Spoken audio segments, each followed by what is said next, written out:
धन्यवाद सभापती महोदय. 2025-26 अर्थसंकल्पाच्या सर्वसाधारण नाही अर्थसंकल्प नाही आहे. सॉरी 260 वर आपण बोलतोय. सॉरी.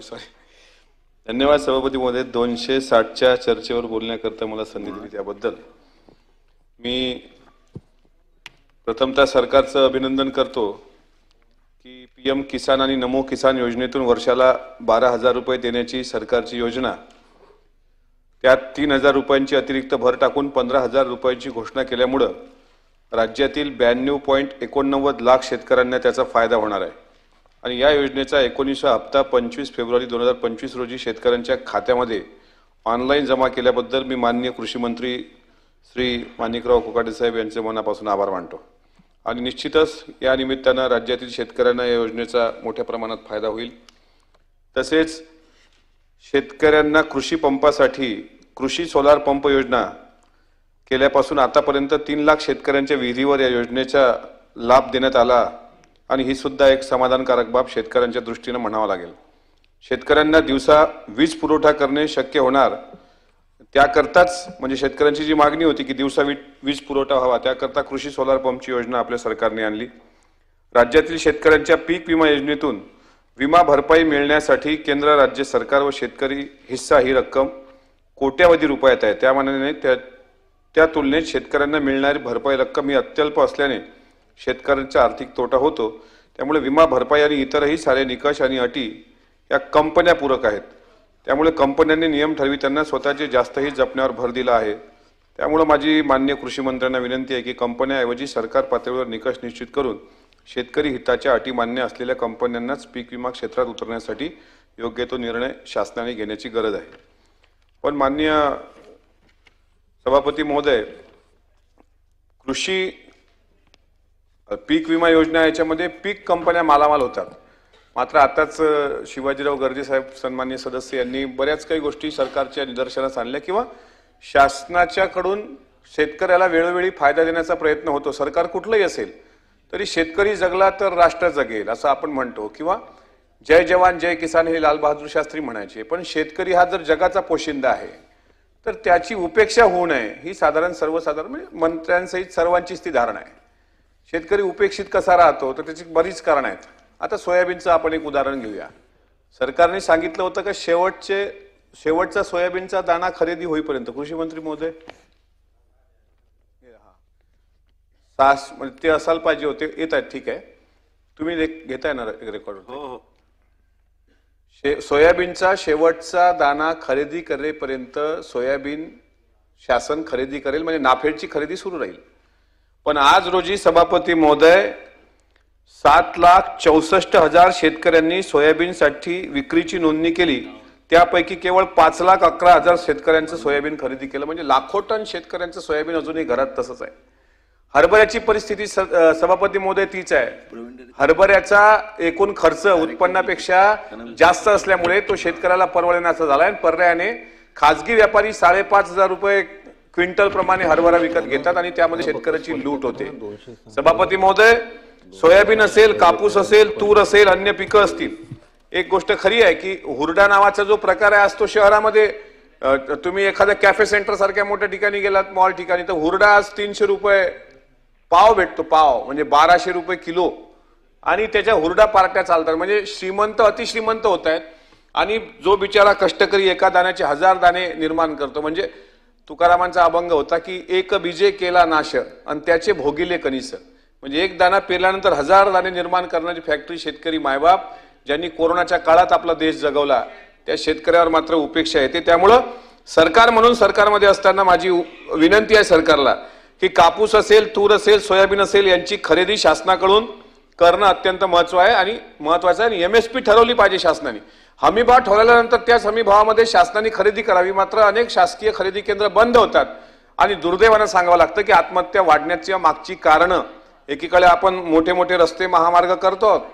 माझं म्हणणं आहे की काही योजना कुचकामी असतील तर बंद करून टाका, त्याची काही आवश्यकता नाही आहे.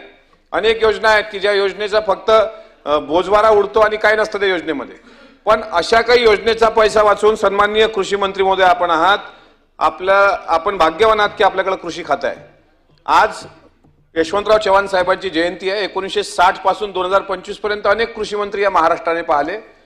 पण मोजक्या कृषी मंत्र्यांची नावं सांगता येतात की जे अजूनही लोकांच्या लक्षात आहेत. आणि हे पवित्र कार्य मला असं वाटतं शेतकऱ्याच्या हिताचं कोकाटे साहेब आपल्या नशिबी आलं. आणि त्यामुळं आज शेतकरी तुमच्याकडून अपेक्षा ठेवतो. या कृषी खात्यासंदर्भातही अनेक अंधश्रद्धा पसरवल्या जातात की कृषी मंत्री कधी यशस्वी होत नाहीत वगैरे वगैरे, पण त्या अंधश्रद्धेला फाट्यावर मारणारी लोक होत आपण. त्यामुळे शेतकऱ्यांच्या भल्याच्या दृष्टिकोनातून एक सेकंड, फक्त असंविधानिक शब्द असतील ते काढून टाकण्यात यावे. चुकलं तुम्ही भावनामध्ये जो असंविधानिक, पण ते जे असंविधानिक असेल ते काढून काढलं काय? ठीक आहे, चुकतो आम्ही. आता मी परब साहेबांसारखे तर असंविधानिक शब्द नाही वापरले. हा भावनिकतेचा शेतकऱ्याचा मुद्दा आहे म्हणून माझ्या तोंडून ते निघालं. त्याबद्दल मी दिलगिरी व्यक्त करतो सभागृहाची. तो शब्द पटलावरून काढून टाका अशी विनंती करतो. पण माझं दरेकर साहेब एवढं म्हणणं आहे की काही योजना शेतकऱ्यांच्या हिताच्या दृष्टीने असतील त्या कायम ठेवल्या पाहिजे. पण जिथं काही योजना लाभाच्याच नसतील, म्हणजे आता जिल्हा परिषदच्या स्तरावर अनेक योजना आहेत, शेतकऱ्याला ताडपत्री वाटप, शेतकऱ्याला सौर कंदील वाटप, त्या काही फार कामाच्या नसतात. पण त्या बंद करून जर त्याचा पैसा वाचून शेतकऱ्याच्या जो पिकवलेला माल आहे त्याला बळ देता आलं तर मला असं वाटतं की त्याचा एक आर्थिक स्तर उंचावेल. त्याच्यामुळं आज मी या निमित्तानं माननीय कृषी मंत्र्यांना विनंती करतो की कृषी खातं हे अत्यंत पवित्र खातं आहे आणि नक्कीच तुम्ही त्याला न्याय द्याल अशी अपेक्षा आमच्या महाराष्ट्रातल्या तमाम शेतकरी बांधवांना आहे. जुनं वाण संकलित करण्यासंदर्भात गर्जे साहेबांनी एक आता महत्वाच्या मुद्द्याकडे सरकारचं लक्ष वेधलं की जुनं वाण म्हणजे हरभरा, त्याच्यानंतर हुरडा, वाणीचा हुरडा तर प्रसिद्ध आहे महाराष्ट्रामध्ये. हे संकरित वाणं सुद्धा आता संकलित करण्याकरता काही नवीन प्रयोग शेतकऱ्यांच्या दृष्टिकोनातून सरकारला करता येतील का, जेणेकरून आज आपण बघतो की बीज माता म्हणून ज्यांचा आपण नेहमी गौरव करतो राईबाई पोफळे यांचा, त्यांनी त्यांच्याकडे सरकारने जावं, कोणाला पाठवावं आणि त्यांच्याकडून बियाणं कसं संकलित करतात याचा अभ्यास वर्ग जरी घेतला तरी आपल्याला शेतकऱ्यांना बऱ्यापैकी फायदा करून देता येईल. सभापती महोदय, शेतावरील कामासाठी मिळणाऱ्या मजुरांच्या संख्येत घट झाली आहे.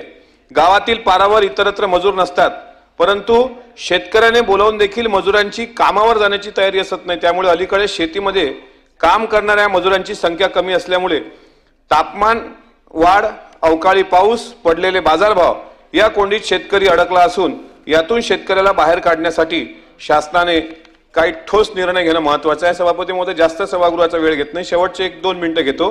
की कृषी विभागाच्या विविध योजनांमध्ये 700 कोटी रुपयावरून अधिक अनुदान शेतकऱ्यांना वाटप करण्याचे रखडले आहे. कृषी मंत्री महोदय याची नोंद घेतील, कारण त्यामुळे शेतकऱ्यांची आर्थिक कोंडी होत आहे.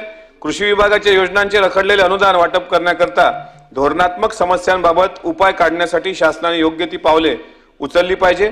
शेतकऱ्यांना शासनाच्या विविध योजनांचा लाभ होण्याकरता शेतकऱ्यांकडे असलेली जमिनीची नोंदणी शेतकरी कार्डासाठी करताना एकूण 7/12 वरील लागवडीखालील क्षेत्र असल्यामुळे शेतकऱ्यांचे पोट खराबा क्षेत्राची नोंद केली जात नाही. तुकडेबंदीच्या कायद्यासंदर्भात मी वारंवार सभागृहामध्ये प्रश्न उपस्थित केले, पण त्यावर अकोला जिल्ह्याच्या संदर्भात अजूनही निर्णय झाला नाही. पोट खराब क्षेत्राची नोंद होत नाही, त्यामुळे शेतकऱ्यांना विविध योजनेअंतर्गत मिळणारे आर्थिक सहाय्य, कर्ज हे त्याच्याकडे असलेल्या शेत जमिनीच्या प्रमाणात मिळत नाही. त्यामुळे शेतकरी विविध योजनांपासून वंचित राहतो. हे लक्षात घेता शासनाने शेतकऱ्यांच्या 7/12 वरील जमिनीची नोंद घेताना पडीक क्षेत्र, पोट खराब क्षेत्र याची नोंद घेण्याबाबत शासनाने तात्काळ ती उपाययोजना करावी आणि शेतकऱ्याला त्याच्या जमिनीच्या प्रमाणात लाभ उपलब्ध करून द्यावा. राज्यातील बजेट नाही त्यांना बोलतो लाभ उपलब्ध करून द्यावा. आणि AI म्हणजे कृत्रिम बुद्धिमत्ता, कृषी क्षेत्रात आधुनिक तंत्रज्ञानाचा वापर करण्याकरता आपल्या सरकारने 500 कोटी रुपयाचा निधी उपलब्ध करून दिला, त्याबद्दल सरकारचे आभार मानतो. आणि यामुळे जमिनीची सुपीकता वाढविण्यासाठी रोग व कीड व्यवस्थापन करणे, खतांचा वापर 40% कमी करणे आणि शेतातील उत्पादन 40% कमी करणे.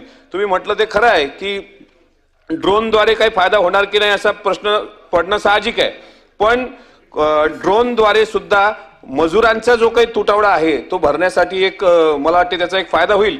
पीक कालावधी कमी करणे, उत्पादन अंदाज वर्तविणे अशा प्रकारच्या ज्या गोष्टी आहेत त्याचा सुद्धा समावेश या AI सिस्टीम मध्ये असेल आणि ते गांभीर्यानं कृषी मंत्री महोदयांनी घेतलं आणि महाराष्ट्र शासनाने त्यावर तात्काळ कारवाई केली, अंमलबजावणी पण केली.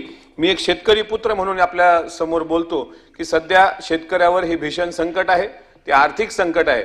सोयाबीन उत्पादक शेतकरी, हरभरा उत्पादक शेतकरी